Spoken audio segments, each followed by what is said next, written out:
Hey guys, this is Mike from Tech Errors, and today I have a brown box in front of me, and we're going to be taking a look at a laptop from Acer, the Acer R11. So this is Microsoft's answer to the ever-growing in popularity Chromebooks. It's meant to be a lower-end laptop. They are under $400 in their starting configurations, and they are meant to be basically the competition for the lower-end market, which right now Chromebooks are just completely just eating that up, and for very good reason. So let's see if Acer has put together something worth your time. Now, this is just going to be a quick unboxing. We're going to see what comes in here, and then we're going to do a full hands-on review for you guys once we've spent some time with it. So, once again, this is not a retail package that you will see when you buy one of these laptops yourself, but you're going to be getting everything that you'll find in here. So, let's just get on with it at this point. You have your instructions, and you have, let's see what comes in here. Lots and lots of cardboard. Let's see, you get your charger lock. Take a look at that in a second. More stuff to charge the laptop with. And besides that, some more stuff here. Warranty stuff, I'm sure. Instructions. We don't need instructions. We just rush right into things and break them as we go. That's called learning. Alright, let's get that out of the way. Whoa. I hope there was nothing fragile in there. Okay, so let's tear these bad boys open. Really quick. There's your standard laptop charger. Nothing really fancy here. Let's put that aside. It is obviously proprietary, which is kind of a shame. Now that they do have a couple laptops that can charge through various USB ports, USB-C, the new one. It'd be nice to see something universal, but you know, this is something that's pretty standard, so let's put that aside for now, and let's take a look at the laptop itself. So there's a couple of variants. Oh, this is very nice. It's a very nice white model. I believe these also come in blue, but this is really, I gotta say, it looks pretty good. It's a bit heavy. These things are about 3.5 pounds, so they are a little hefty. They're a little thick, if you can see here. So you got the hands on the bottom. So you've got two USB ports. You've got an HDMI out. You've got an Ethernet port, which is good. You've got this is where the C adapter goes in. There's a power button on the side, and I'll show you why that's there for a reason. And I think I'm gonna guess that might be the volume rocker, but I might be horribly wrong. So we'll figure all that out as we go along. But yeah, so there's a reason why these buttons are on the side, and I'll show that to you in a minute. So what you're looking at here, let's just open her up really quick, is, oh, very nice. Stickers, yay. Get to remove stickers, that's fun. And let's move all this stuff out of the way. Alright, so what we have here is it's an 11.6-inch screen. The resolution is not incredible. It's 1366 by 768. Now, this configuration is running on the Intel Pentium N3700. It's a 1.6 gigahertz chip, and it comes with 4 gigs of RAM, but there is an 8 gigabyte model, and I think you can also upgrade it yourself to 8 gigabytes, but that's pretty much what it tops out at. So, like I said, this thing starts at under $400, and you can find it on sale for even a little bit less than that.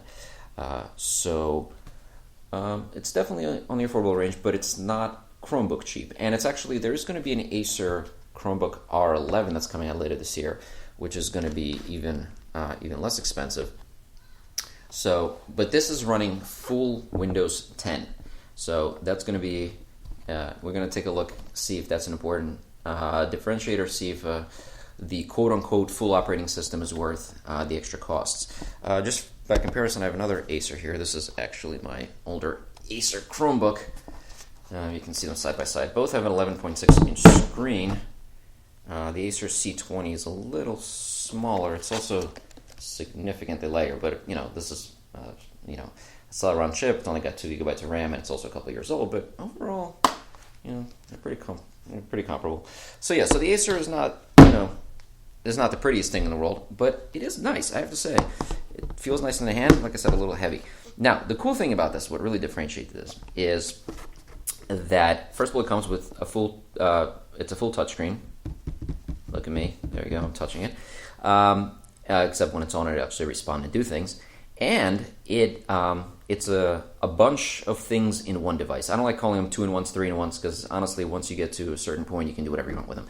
So it does have a 360-degree hinge. At least I hope it does, because if not, you're about to witness me snapping this laptop in half. Please let this be the right model. Yes, it is. All right, so this thing flips all the way back and becomes a tablet, a heavy tablet, but it is a 12-inch tablet, and the keys, I understand, turn off so you can't accidentally click when you're holding from the back. And that is why it has this, the power button right here on the side with what I presume is the volume rocker here. So you can activate the tablet when you're using it in this mode. Of course, you can also use it in the tent mode that people are like. You can put it like this. It's pretty sturdy. The hinge is not bad. You know, you can also, I guess it can also be a display model. I don't know. Basically, there's a lot of different modes that people kind of find their way. But for me, primarily, I plan to use it as a laptop and as a tablet. So, although again, it is a little heavy. So, it's not bad though. You can also lay down like this, obviously. I guess the display. Well, I really don't see the point between this and this, if we're being honest. So the hinge is pretty tight, I have to say. There's a little bit of, if you press down, it does begin to slide, so it's not incredibly solid, but it's reassuringly well put together. So the build quality is not bad. It's definitely all plastic, but it really doesn't feel very cheap. There's no real soft spots. It's pretty solid in the hand. There's no squeaking or creaking. The hinges, like I said, it's nice. So also, oh, there's a headphone jack. Okay, so there is that. I do really like it in white. Okay, so that's just really quick. We're gonna take a look at this. We're gonna see how it works. The keyboard, just out of curiosity, let's see here.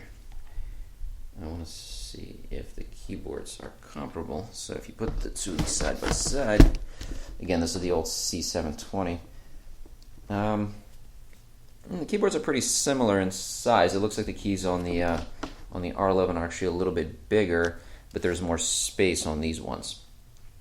And it is actually interesting to see if you see these two side by side. And this, of course, is not a touchscreen and it's not a tablet, but you can see like every panel. I mean, even though these are the same screen sizes, you can see the C20 is definitely smaller and it's noticeably lighter. So, all right, we're gonna put this thing through its paces and we're gonna see how it works. We're gonna see if it's if it's worth your money, if it's worth picking up, or if it's worth holding out for something better, and if having Windows 10 on it really makes a difference. Remember, one of the bigger arguments that people make is that these Windows laptops run a full operating system, so you can do all kinds of stuff with it, like game, use legacy apps, use things like Photoshop, Illustrator. But the counter to that is that they have such low-end specs that it really doesn't make any difference.